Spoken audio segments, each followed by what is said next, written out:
William Shakespeare's journey from commoner to famous writer.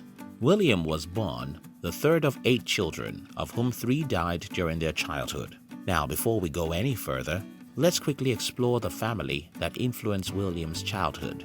His mother, Mary, was a daughter of a wealthy landowner from a next-door village, whose prestige carried William's father up the social ladder, while his father, John, who had been the son of a tenant farmer, started as a jack of all trades.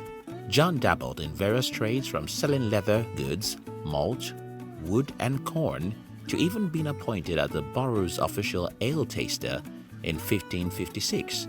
He was responsible for inspecting malt and bread liquors. John later worked as a moneylender and even served as mayor in 1569.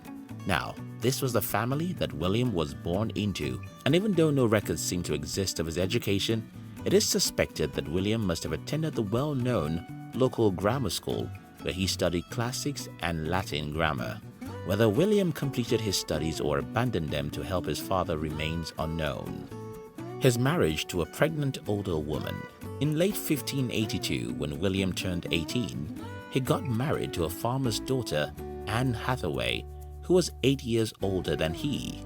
In those days, it was customary for a couple to announce their intention to marry 3 times, but this couple's intention to get married was only announced once in the church, evidence that the wedding was quickly arranged because of Anne's eyebrow-raising condition. She was pregnant. 6 months later, the new couple welcomed a baby girl named Susanna. 3 years later, the odd couple welcomed a set of twins. There is very little known about William and Anne's relationship, other than the fact that they often lived apart, and that in his will he granted her his second-best bed. A gap in history. After the birth of his twins in 1585, and to the dismay of his biographers, William seemed to drop off the face of the earth. Very little is known of his actions or whereabouts between 1585 and 1592, when Robert Greene, the playwright, denounced William in a pamphlet as "upstart crow," an insult that suggested that William had already made a name for himself on the London stage by that time. What did the newly wedded father and future literary star do during those 7 lost years? Nobody knows. Historians speculate that William might have worked as a school teacher, traveled across Europe, studied law, or even joined an acting troupe that was moving through Stratford.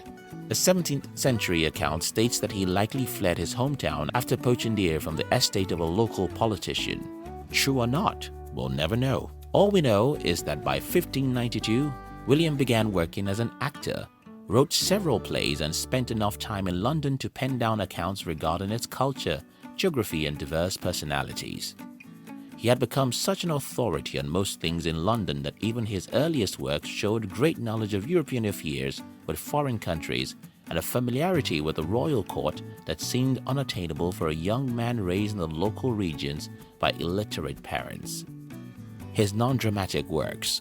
Between 1593 and 1594, the spread of the plague caused the theatres to close down. During this time, William wrote 2 narrative poems for the Earl of Southampton, Venus and Adonis, a happy and sad poem, and Rape of Lucrece, a tragic poem that were based on the myth and symbolism that the Renaissance traditions were known for. His most famous poems were the 154 sonnets, 14-line poems with a fixed rhyme scheme, which were likely composed during that period, but were not published until 1609. As 1594 came around, William became the main writer for the successful Lord Chamberlain's Men, one of 2 leading acting companies in London at the time. He eventually became a partner in the group of artist-managers who ran the company, as well as a regular actor. The company performed constantly in roofless but elaborate theaters that could sit up to 3,000 people. The actors would perform on a giant platform stage that was equipped with additional levels for performances. The theater was designed such that the audience sat on 3 sides or stood on the ground right in front of the stage. 5 years later, the company would build the Globe Theatre on the south bank of River Thames.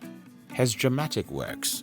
From the mid-1590s to William's retirement sometime in 1612, he wrote the most famous of more than 37 of his plays, including Romeo and Juliet, A Midsummer Night's Dream, King Lear, Hamlet, Macbeth, and The Tempest.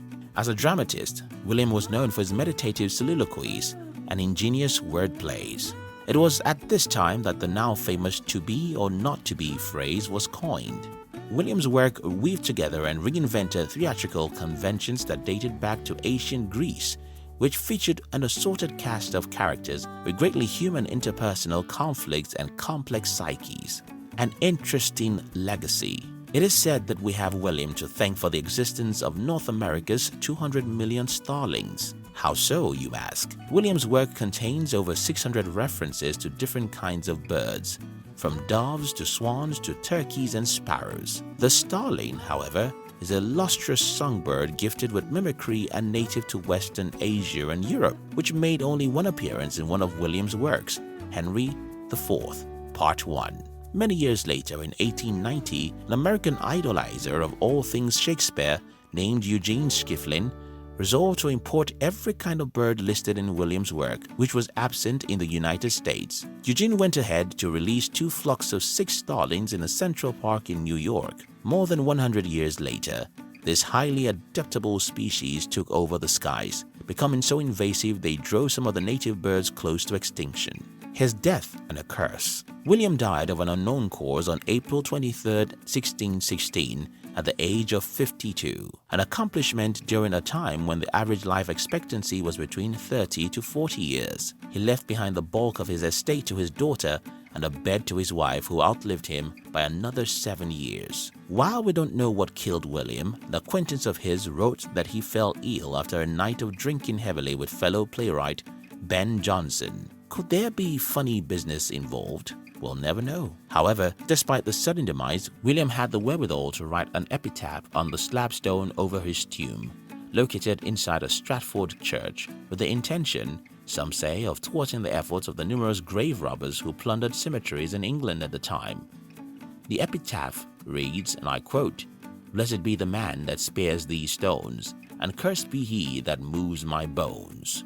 This curse must have done the trick, because till date, William's remains are still undisturbed despite various requests by archaeologists to determine the cause of his death.